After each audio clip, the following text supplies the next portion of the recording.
now it's the UK stepping towards crypto ban. And to be precise, they are not clear about the date, but it shows that it would be in early 2021. The news came and the price dropped, so it has to be understood. Now, if you look back, something similar happened in 2017, right? So I wanted to show you guys something in that back in 2017. The news came that crypto ban is here. Now that was in China at first and the price dropped.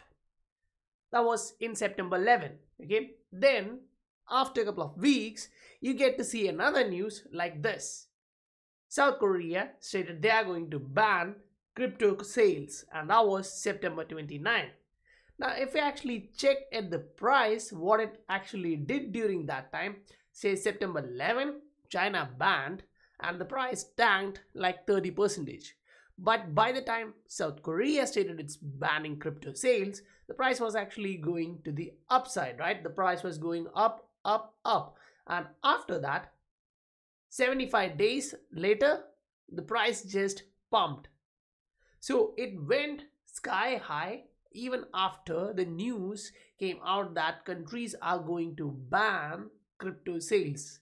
You have to actually understand that. But there was a 30% drop, which you should be taking into consideration. So if it is from the recent highs, then it should take the price towards 0.17. But in my opinion, I think it should be 0.21 because we have long-term support areas at that point, which the buyers are interested to buy this asset at that area. So we consider that as a support. At the same time, you are getting news like if there is no proper regulatory clarity in United States, then blockchain and crypto companies in the country would be moving out. And that's being stated by Chris Larsen from Ripple, right? And then this tweet from Brad Garlinghouse highlights strongest internet companies built in the US, in part because of the regulatory clarity. So he is also highlighting a similar perspective that is really important to understand. The lack of clarity in crypto is a disaster for US. That's too important to understand. Welcome to the Scientific Investor family, where we discuss crypto and science behind investing regularly. If you saw value for your time, please do support the channel, hit that like and subscribe button. And if you would like to extend your support, you can use PayPal, Patreon, or the XRP wallet address given in the description below. Patreon will actually allow you to access more value for your portfolio. You can get different charts and setups for all different assets in your portfolio, like any different crypto assets, or let it be commodities or any other assets which you trade in. Now, let's jump into today's news and check what are all of these pointing towards. So shout out to Nemos for sending me this one. He sent me this in which it highlights every single Bitcoin product banned in the UK as regulators crack down on crypto.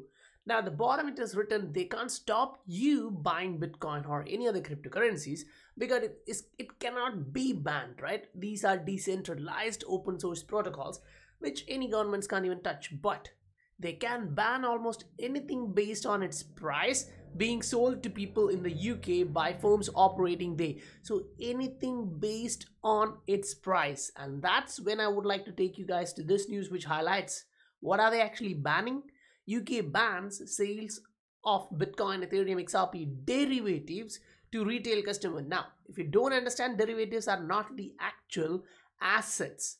It is just the price of that product is derived from the actual assets. So for that, I would like to take you guys here. What are derivatives? It's really volatile. Now, first, crypto itself is volatile. And if you are creating a product which is even volatile than the asset, it should be much more volatile, right? So read this one. Derivatives are essentially just standard contracts that are traded off the back of underlying assets such as shares or whatever. Here in this case, it's crypto. Therefore, respond more sensitively to underlying price fluctuations. In other words, they tend to be more volatile. So that is one of the reasons when they look at the consumer protection who are trading, the retail investors losing a lot of money, they're kind of looking at this. Say in one aspect in the US, they have already banned CFD. There is no CFD trading as far as I know in the US, but the same is available in the European zone, right? So it varies based on region to region. Now, when you start looking at these issues and try to understand how it actually went sky high, even countries like China, South Korea, and all came up and banned that, because in the last bull run, if you check, you would understand precisely for XRP when it was skyrocketing, Koreans were actually buying this asset like madness. Even though it was stated that it is going to be banned by late September, October, November, and December, the price was skyrocketing, right? In just 75 days after the news. So what are we looking at? So if we are really pointing towards the next fluctuation, sorry about that, if we are looking at something similar, yes, there is a possibility of a downside. But if you really take 75 days or say from that, you would be getting the end of this year by 20th December, 22nd December, that area. So that is kind of the similar price trajectory what we are looking at if same things happen. But at the same time, you need to understand there are different viewpoints being presented. Now, by Ripple, the company itself, Chris Larsen states, yes, we've been working with regulators, blah, blah, blah, and other stuff, but there is still no regulatory clarity. There is no much support you're getting. We have to support these congressmen who are trying to push more regulatory clarity for blockchain and crypto projects there. Now, Ripple being a US company and talking about moving to a different jurisdiction with better regulatory clarity, that helps a lot. Meaning, if Ripple, the company, is trying to do that with its connection with IMF, BIS, and all those huge organizations, it would directly impact the regulators in US, stating that these are dumbest idiots in the world, right? If they move to Switzerland, Singapore, or anywhere where they have proper regulatory clarity, that would make US a dumb in that manner. That's what, in my perspective, it is looking like that. Why? Because the tweet highlighted by Brad is about the success of US. If you look at giant companies like Microsoft, Google, every technology company like Apple and other stuffs are in US. Why? Because back in that day of internet, it was US who came up as a leader to provide the chance for those companies. So in that aspect, if you look now, you can see Switzerland, Luxembourg, Singapore, different nations coming out with proper regulatory clarity, even Middle East keeping up a different framework for blockchain projects. So this kind of shows you that it's been a long time in the US markets. Early 2013, 2014, by that time XRP was there. But even after around 3000 days, it's still there. Whereas Bitcoin and Ether, which came way after XRP, the Ether one, got approved, meaning it was stated that it is not security, even though they are not clearly stating that for XRP.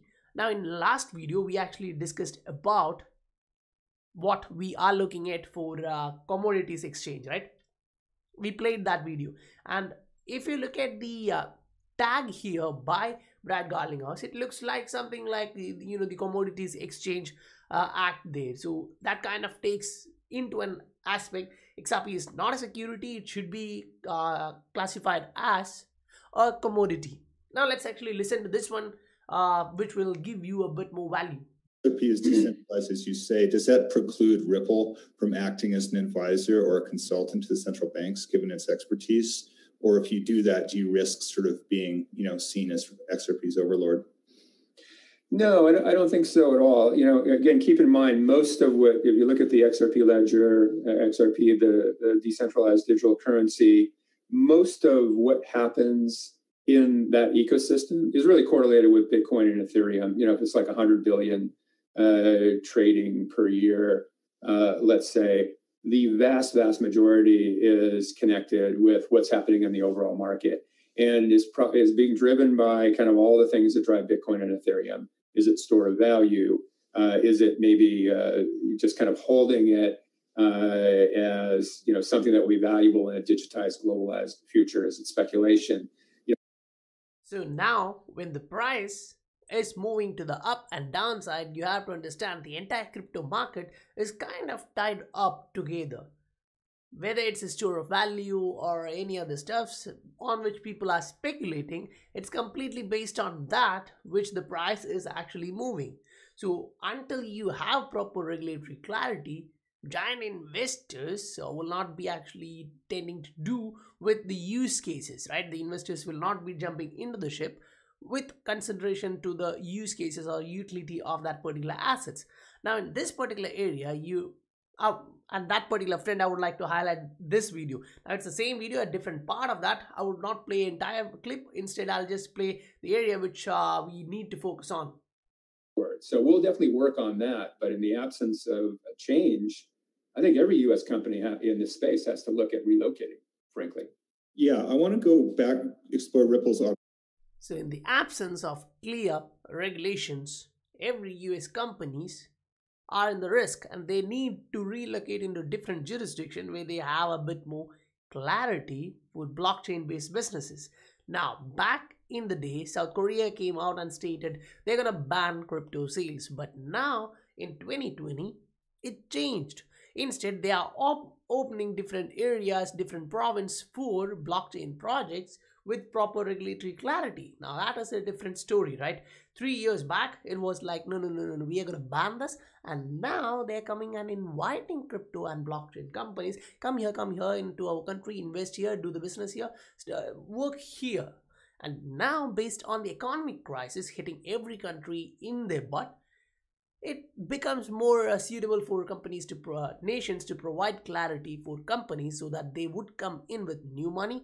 It would draw more investors into that particular space, and that would, get a little bit of positive momentum going on in the economy. It won't be much, but still that adds on into the economy on which they are trying to take it over from the health crisis, right? So that is a change which we are seeing from every area. Now back in the day, Indian finance minister was also like, crypto is a Ponzi scheme, and majority of Indians were like, oh okay, at least majority would be afraid after listening to these kind of statements. But what happened was, just after a couple of days, as it was shooting up, they stated this, and just after a couple of days it still went up and then peaked after that kind of more going into that bubble state back in 2017 and then started tanking in 2018. So that is what we looked at there. But now after getting this kind of issue from UK, this news kind of gets a bit more traction. Say ODL corridor between UK and Thailand restructuring with Ripple X announced. Now that really is something which you have to look at, because UK has already stated that utility token, payment token is going to be a payment token. It's not a crypto asset. Instead, they are considering it as a digital asset, right? So in that aspect, when you are looking at this is a utility coin in which they are using XRP. Now, it is using XRP because it is on-demand liquidity. They are providing liquidity on demand. Right here, if you read, the transfers take only 30 seconds and the fees are 0.05%, which sounds a lot like XRP based on-demand liquidity payment platform. Think about it again. The fees is only 0.05%, because now the Swift product is offering around 6 to 8% of fee. So it's not even 1%, it's 0.05. So it should be using, when they are using on-demand liquidity, it should be XRP. There is no more confusion for that, right? So one of the most exciting projects is a RippleNet blockchain, which is being stated by exchange. Then this project allows Thai people to transfer, remit money from Thailand to UK within 30 seconds with a fee of 0.05%. That is the future. Frictionless manner, payments, remittance, everything going through. So that all happening at the fraction of the cost at which you get the same product anyway in the market. So that's how a company stand out. That's how you build and that's how you expand the reach of your company. Now, continuing from that particular point, after understanding that this really is happening, we just saw these, right? So it is like, without regulatory clarity, it's going to be hard for US. And at the same time, they are all looking at different aspects of central bank digital currency, and that one is really important. So let's actually look at the perspective in which central bank currencies are coming out, digital currencies, and what it really happens when that comes out in terms of XRP and other crypto assets. When it comes to central bank digital currencies, we think there's a place for both the central bank digital currencies and the decentralized digital currencies. They're different things, right? The beauty of decentralized digital currencies, Bitcoin, Ethereum, XRP, for example, is they move value with just pure economics, right? They're policy free. They don't bring the political elements along with the value. Whereas a central bank digital currency, and I'm not criticizing this, it's just saying this is just an absolute truth.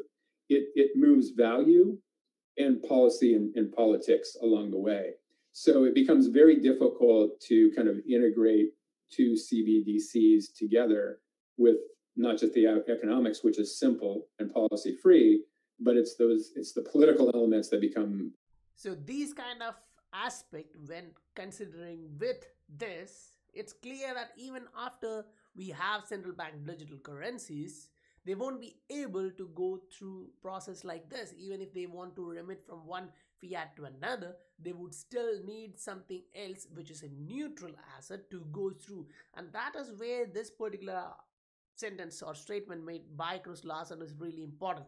And what we used to state here from a couple of months or even 6 months who have been listening to this, because we had a little subscribers back then and the listeners were number of listeners were actually low, but now those who followed the channel already understood that we talked about the relevancy of XRP even in a CBDC era, because entering into such a digitized tokenized era, XRP ledgers providing much more products. It's not just the payments, it's also for tokenization. It's also for different aspects of payments, not just one area of payment, but the entire infrastructure for payments.